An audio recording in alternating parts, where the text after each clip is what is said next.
رب کا کلام ہے، ہر آن ہے فضیلت، آؤ عمل کرے، یہ ہے قرآن کی نصیحتیں۔ الحمد للہ رب العالمین والصلاة والسلام علی خاتم النبیین، اما بعد فاعوذ باللہ من الشیطان الرجیم، بسم اللہ الرحمن الرحیم۔ الصلاة والسلام علیک یا رسول اللہ وعلی آلک واصحابک یا حبیب اللہ۔ الصلاة والسلام علیک یا نبی اللہ وعلی آلک واصحابک یا نور اللہ۔ مدنی چینل کے ناظرین، آپ دیکھ رہے ہیں بزرگوں کا مدنی چینل اور اس کا پروگرام قرآن کی نصیحتیں۔ اس پروگرام کی خصوصیت یہ ہوتی ہے کہ اس پروگرام میں قرآن کریم کی ان آیات کو سلسلے میں شامل کیا جاتا ہے جس میں اللہ کریم نے اپنے بندوں کو نصیحتیں فرمائی ہیں۔ جی ہاں مدنی چینل کے ناظرین، یہ وہ نصیحتیں ہوتی ہیں جو یا تو ڈائریکٹ اللہ پاک نے ایمان والوں کو فرمائی ہیں، یا سارے لوگوں کو نصیحتیں کی گئی ہیں، اور یا پھر اللہ کے نبیوں نے اپنی امتوں کو نصیحتیں فرمائیں۔ یہ نصیحتیں اگر کوئی بندہ غور سے سنے، اس پر عمل کرے، یقیناً دنیا اور آخرت کی اس بندے کو نجات مل سکتی ہے۔ انسانی تعلقات کے بارے میں قرآن پاک میں ہمیں کیا نصیحت کی گئی ہے، آئیے اس کے بارے میں سنتے ہیں۔ وَاعْبُدُوا اللَّهَ وَلَا تُشْرِكُوا بِهِ شَيْئًا وَبِالْوَالِدَيْنِ إِحْسَانًا وَبِذِي الْقُرْبَى وَالْيَتَامَى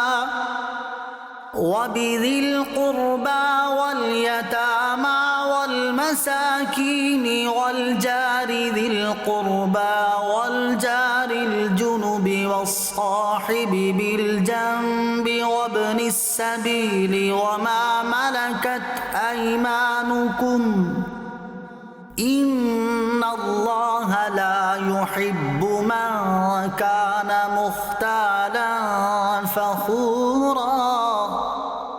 اور اللہ کی بندگی کرو اور اس کا شریک کسی کو نہ ٹھہراؤ، اور ماں باپ سے بھلائی کرو، اور رشتہ داروں اور یتیموں اور محتاجوں اور پاس کے ہمسائے اور دور کے ہمسائے اور کروٹ کے ساتھی اور راہگیر اور اپنی باندھی غلام سے، بے شک اللہ کو خوش نہیں آتا کوئی اترانے والا، بڑائی مارنے والا۔ پیارے اسلامی بھائیوں اور مدنی چینل کے ناظرین، آپ نے قرآن پاک کی نصیحت کو سنا۔ اس آیت میں اللہ تعالیٰ اور بندوں دونوں کے حقوق کی تعلیم دی گئی ہے، نصیحت کی گئی ہے۔ آپ التحیات جب پڑھتے ہیں تو اس میں کیا ہے؟ التحیات للہ والصلوات والطیبات، یعنی تمام جانی مالی عبادتیں کس کے لیے ہیں؟ اللہ کے لیے۔ ہر طرح کی عبادت اللہ کے لیے ہے۔ کسی قسم کی عبادت میں اصلاً اس کے ساتھ کسی کو شریک نہ کیا جائے۔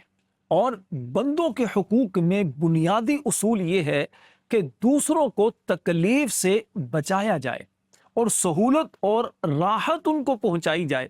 اپنی زبان اور ہاتھ سے کسی کو تکلیف نہ پہنچائی جائے، بد کلامی اور بدگمانی سے بچا جائے، کسی کا عیب نہ بیان کیا جائے، کسی پر الزام تراشی نہ کی جائے، تلخ کلامی سے بچیں، نرمی سے گفتگو کریں، مسکراہٹیں بکھیریں، جو اپنے لیے پسند کریں وہی دوسروں کے لیے پسند کریں۔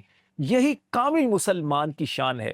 جب قرآن پاک ہم پڑھتے ہیں تو قرآن پاک میں بھی ہمیں اسی طرح کی باتیں مختلف انداز میں بیان کی گئی ہیں، سمجھائی گئی ہیں، اور کریم آقا صلی اللہ علیہ وسلم کی مبارک احادیث میں بھی ہماری اسی طرح کی تربیت کی گئی ہے۔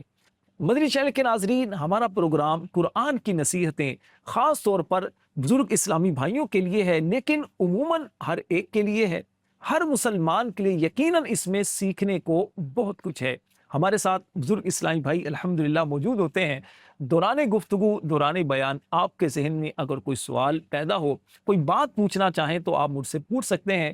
انشاءاللہ کوشش ہوگی کہ آسان انداز میں آپ کو بات بیان کی جائے۔ تو میں عرض کر رہا تھا، اس آیت کریمہ میں اللہ کے حقوق بھی بیان کیے گئے اور بندوں کے حقوق بھی بیان کیے گئے۔ اللہ کے حقوق میں دو باتیں بیان کی گئیں۔ پہلی بات، اللہ پاک کی عبادت کرو، اور دوسری بات کسی کو اس کے ساتھ شریک نہ ٹھہراؤ۔ حضرت آپ یہ بتائیں کہ اللہ پاک کی عبادت کرنے میں کن کن باتوں کا خیال کیا جائے؟ دیکھیں، اللہ پاک کی عبادت کرنے میں سب سے پہلا خیال تو یہ کیا جائے کہ عبادت جو ہے وہ نبی پاک علیہ السلام کے بتائے ہوئے طریقے کے مطابق ہم کریں۔ دوسری بات، عبادت کریں اس نیت کے ساتھ کہ اللہ پاک راضی ہو جائے، اللہ پاک عبادت کے لائق ہے، اس لیے اللہ پاک کی عبادت کی جائے۔ اچھا، جب بھی ہم کوئی بھی بلکہ کام کریں تو اس میں اس بات کا خیال رکھنا ضروری ہے کہ وہ کام شریعت کے مطابق ہو، کام اچھا ہو لیکن شریعت کے مطابق نہ ہو تو پھر اس کام سے ثواب نہیں ملے گا۔ تو عبادت میں کتنی باتیں میں نے بتائیں؟ 2 باتیں۔ ایک تو یہ کہ عبادت کی جائے سنت کے مطابق، شریعت کے مطابق، اور دوسری کیا؟ دوسری یہ کہ اللہ پاک کی رضا پانے کے لیے عبادت کی جائے، نہ کہ یہ کہ دنیا کو دکھانے کے لیے۔ ہاں، دنیا کو دکھانے کے لیے نہ کی جائے۔ تو ماشاءاللہ عبادت کے حوالے سے آپ نے ماشاءاللہ بڑا اچھا بتایا، تو تھوڑا یہ بھی ذرا بتا دیں کہ شرک کیا ہوتا ہے، اس سے کیسے بچا جا سکتا ہے؟ دیکھیں، شرک یہ ہوتا ہے کہ اللہ پاک کے ساتھ کسی کو شریک کیا جائے۔ جیسے ہم اللہ پاک کی عبادت کرتے ہیں، ٹھیک ہے نا، تو اب معاذ اللہ اگر کوئی بندہ یہ کہے کہ دوسرا کوئی بھی عبادت کے لائق ہے یا اللہ کے ساتھ کسی اور کی بھی عبادت کرے تو یہ کیا ہو گیا؟ شرک ہو گیا۔ تو اس سے بچنا ہے، شرک یہ کفر ہے، بندہ دائرہ اسلام سے خارج ہو جائے گا۔ تو اللہ پاک کا بندوں پر حق کیا ہے کہ اس کی عبادت کی جائے اور اس کے ساتھ کسی کو بھی شریک نہ کیا جائے۔ اچھا، اس کے بعد آیت کریمہ میں جو آگے پھر اللہ پاک نے بندوں کے کچھ حقوق بیان کیے ہیں، بندوں میں سے سب سے پہلا حق وہ ہم پر ہے ہمارے ماں باپ کا۔ اللہ پاک نے فرمایا وَبِالْوَالِدَيْنِ احسانًا، اور ماں باپ کے ساتھ احسان کرو، حسن سلوک کرو، ماں باپ کے ساتھ اچھا سلوک کرو۔ والدین کے حقوق کس طریقے سے ادا کیا جائے، ذرا اس کی تفصیل فرما دیجیے۔ دیکھیں، ماں باپ کے حقوق ادا کرنے کا طریقہ یہ ہوتا ہے کہ ان کی بات مانی جائے، ماں باپ کی ہر وہ بات مانی جائے جو شریعت کے مطابق ہو، ٹھیک ہے نا۔ اگر ماں باپ نافرمانی کا حکم دیں، گناہ کی بات کریں تو پھر ماں باپ کی بات نہیں مانی جائے گی۔ کیوں؟ کیونکہ اللہ پاک نے ہمیں ان کی اطاعت کا حکم دیا ہے، لیکن کون سی اطاعت؟ جو اللہ پاک کی فرما برداری والی ہو۔ اچھا، اسی طرح ماں باپ کی خدمت کے لیے بندہ ہر وقت تیار رہے، ان پر اپنی طاقت کے مطابق ماں باپ پر خرچ کرے۔ بزرگ اسلامی بھائی موجود ہیں، آپ بھی موجود ہیں۔ آج کل ہمارا المیہ یہ ہے، ہمارا دور یہ ہے کہ نوجوان جو ہے خاص طور پر وہ ماں باپ کے حقوق ادا نہیں کرتے، ماں باپ کی خدمت نہیں کرتے، بزرگ ماں باپ کے قریب نہیں بیٹھتے۔ تو مدنی چینل کے جو ناظرین ہیں، بزرگوں کے ساتھ ساتھ جو نوجوان بھی اگر دیکھ رہے ہیں تو آپ سب کو بھی دعوت دوں گا کہ اپنے ماں باپ کی خدمت کریں، ان کی اطاعت کریں، ان کے دل سے دعائیں لیں۔ اب دیکھیے، پیارے آقا صلی اللہ علیہ وسلم نے 3 مرتبہ ارشاد فرمایا اس کی ناک خاک آلود ہو۔ کسی نے پوچھا یا رسول اللہ صلی اللہ علیہ وسلم کون؟ ارشاد فرمایا جس نے ماں باپ دونوں کو یا ان میں سے ایک کو بڑھاپے میں پایا اور جنت میں داخل نہ ہوا۔ کتنا بدنصیب ہے وہ بندہ کہ جس کے بزرگ بڑی عمر کے ماں باپ موجود ہیں لیکن ان کی وہ دعائیں نہیں لے سکتا، اپنے ماں باپ کی خدمت کر کے جنت میں نہیں جا رہا، تو اس سے بڑا بدنصیب کون ہوگا؟ تو سب سے پہلا حق اللہ پاک اور اس کے رسول کے بعد بندوں پر کیا ہے کہ ماں باپ کی خدمت کی جائے، ان کے حقوق ادا کیے جائیں۔ اچھا، اس کے بعد دوسرا جو فرمایا گیا کہ رشتہ داروں کے ساتھ اچھا سلوک کرو، وَبِذِي الْقُرْبَى۔ اب رشتہ داروں سے حسن سلوک کا مطلب کیا ہے کہ ان کے ساتھ صلہ رحمی کی جائے، ان سے تعلق بچایا جائے، رشتہ توڑا نہ جائے بلکہ رشتہ داروں سے تعلق جوڑا جائے۔ کریم آقا صلی اللہ علیہ وسلم نے فرمایا جسے یہ پسند ہو کہ اس کے رزق میں وسعت ہو، کشادگی ہو، رزق زیادہ ہو اور اس کی عمر لمبی ہو، تو اسے چاہیے کہ اپنے رشتہ داروں کے ساتھ اچھا سلوک کرے۔ رشتہ داروں کے ساتھ حسن سلوک میں 2 باتیں انسان کو مل رہی ہیں، ایک تو یہ ہے کہ اس کے رزق میں وسعت ہوگی، رزق میں برکت ہوگی، اور دوسرا کیا ہے، اس کی عمر بھی لمبی ہوگی۔ تو اس لیے ہمیں چاہیے کہ اپنے رشتہ داروں کے ساتھ اچھا سلوک کریں۔ حضرت بعض دفعہ ایسا ہوتا ہے کہ ہم رشتہ داروں کے ساتھ اچھا تعلق رکھنا چاہتے ہیں لیکن وہ اپنی یعنی کہ دنیاوی مال و دولت کی وجہ سے وہ ہم سے قریب نہیں ہمیں قریب آنے نہیں دیتے، تو اس صورت میں ہم کیا کریں؟ دیکھیں اس میں یہ دیکھنا ہوگا نا کہ اب وہ آپ سے تعلق نہیں رکھنا چاہتے یا آپ ہی تعلق نہیں رکھنا چاہتے. تو اب اگر واقعتاً ایسا ہے کہ آپ رشتہ داروں سے تعلق قائم رکھنا چاہتے ہیں، بنانا چاہتے ہیں، غمی خوشی میں آپ شامل ہوتے ہیں، لیکن وہ آپ سے تعلق نہیں رکھنا چاہتے، تو آپ کم از کم اس وعید میں نہیں آئیں گے. اچھا، جو رشتہ دار رشتہ قائم نہیں رکھتا، رشتہ توڑتا ہے، اس کے لیے تو وعید آئی ہے حدیث پاک میں. سرکار دو عالم صلی اللہ علیہ وسلم نے فرمایا رشتہ کاٹنے والا جنت میں نہیں جائے گا.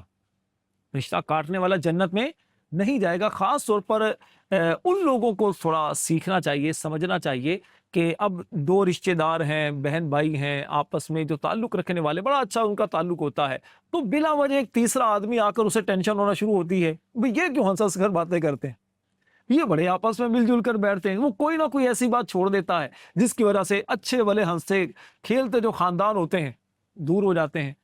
تو اب اس بندے کو سوچنا چاہیے، اللہ نہ کرے اس رشتہ کاٹنے کی وجہ سے جنت نے داخلے سے اسے روک نہ دیا جائے. اچھا، اسی طرح ایک اور جو حق بیان کیا گیا وہ ہے یتیموں اور محتاجوں سے حسن سلوک کرنا. یتیم جو ہوتے ہیں، جو محتاج ضرورت مند ہوتے ہیں، ان سے بھی ہمیں اچھا سلوک کرنا چاہیے. اچھا، میں آپ سے ایک سوال کرتا ہوں، پہلے تو آپ مجھ سے سوال کرتے رہیں، یہ بتائیے یتیم کون ہوتا ہے؟ قرآن میں فرمایا یتیم کے ساتھ اچھا سلوک کرو، تو یتیم ہوتے کون ہیں؟ یہ بتائے گا کوئی آپ میں سے؟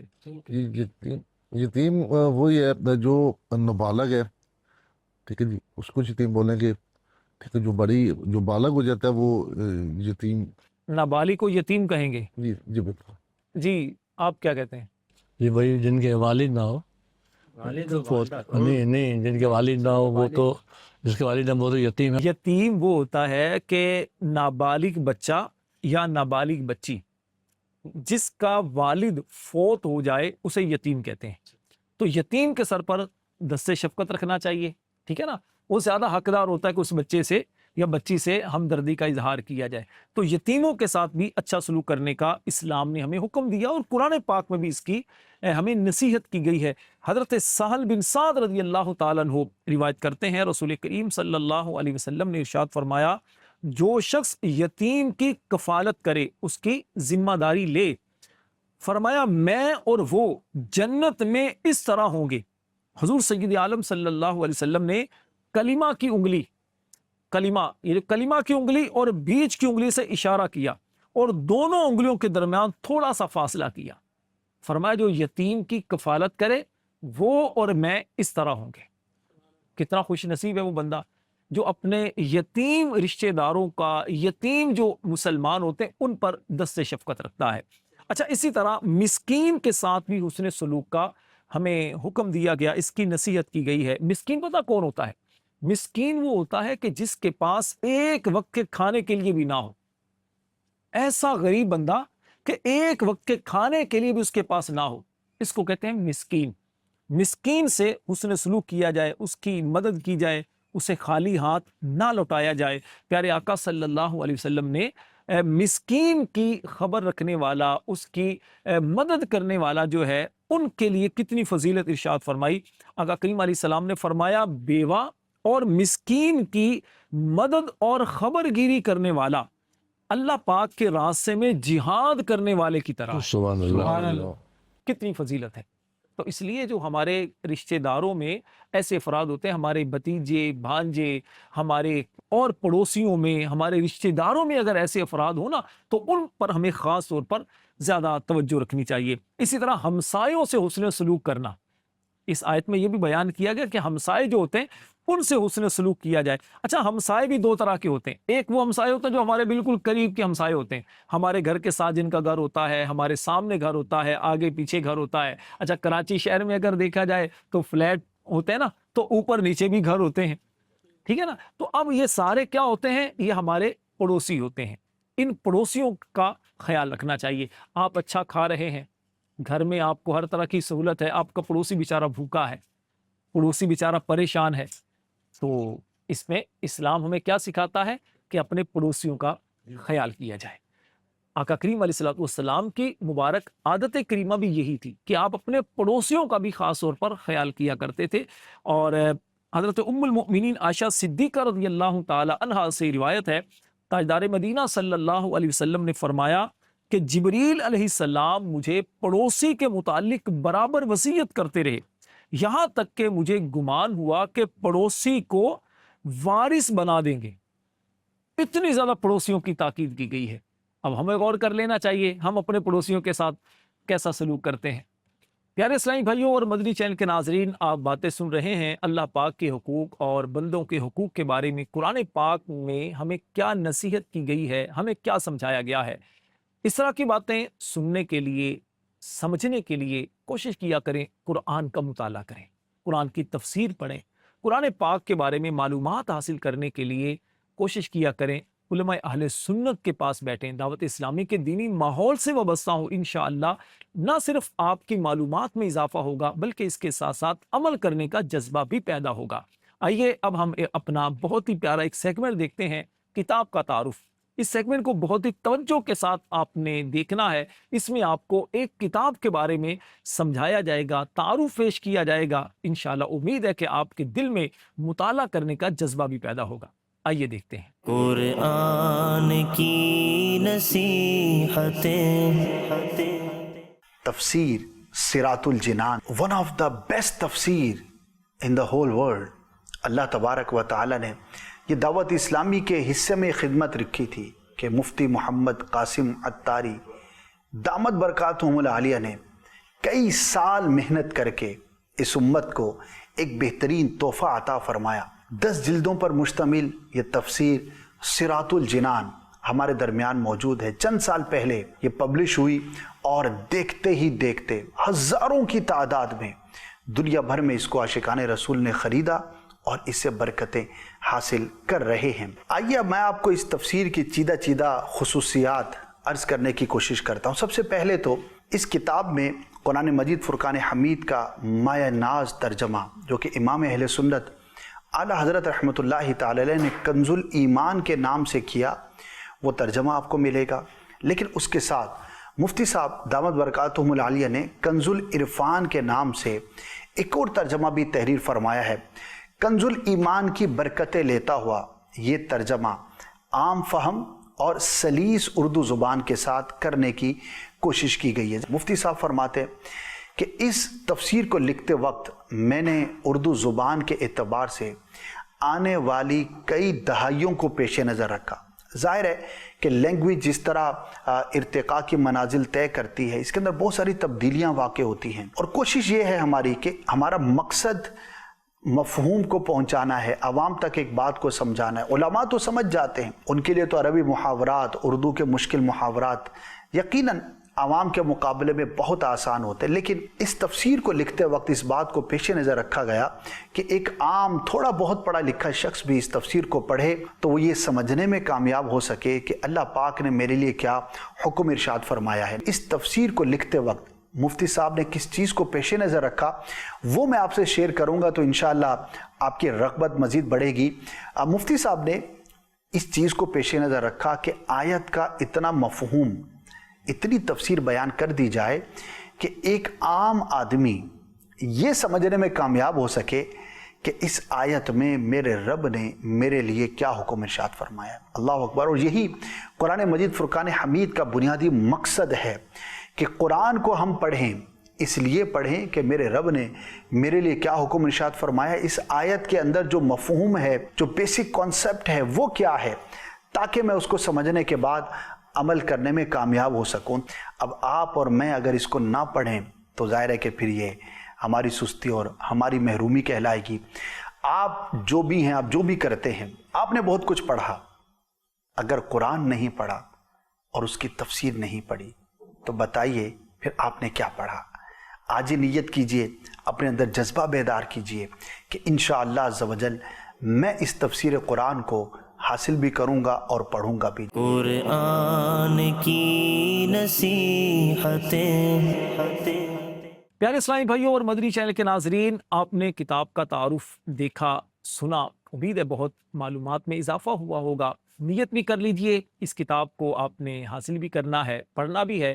اور اگر آپ کسی ایسی جگہ ہیں جہاں مکتبۃ المدینہ نہیں ہے، آپ آسانی سے کتاب نہیں خرید سکتے، تو دعوت اسلامی کی ویب سائٹ پر چلے جائیے۔ دعوت اسلامی کی ویب سائٹ کا ایڈریس کیا ہے؟ www.dawatislami.net. یہ آپ اسکرین پر آپ دیکھ بھی رہے ہوں گے. تو اس ویب سائٹ کے ذریعے آپ اس کتاب کو PDF میں ڈاؤن لوڈ کر سکتے ہیں, پڑھ سکتے ہیں اور دوسروں کو شیئر بھی کر سکتے ہیں.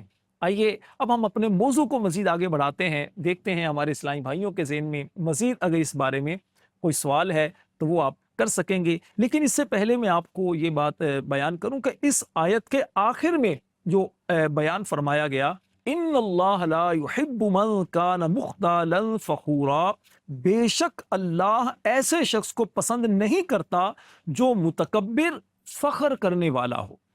یعنی کسی بندے کو حقیر سمجھنا, تکبر کرنا, میں بڑا ہوں, میں زیادہ اچھا ہوں, میں نیک ہوں, اللہ پاک اس بات کو پسند نہیں فرماتا. بندے کی شان کیا ہے کہ بندہ عاجزی کرے, یا اللہ میں تیرا عاجز بندہ ہوں, میں گناہگار بندہ ہوں.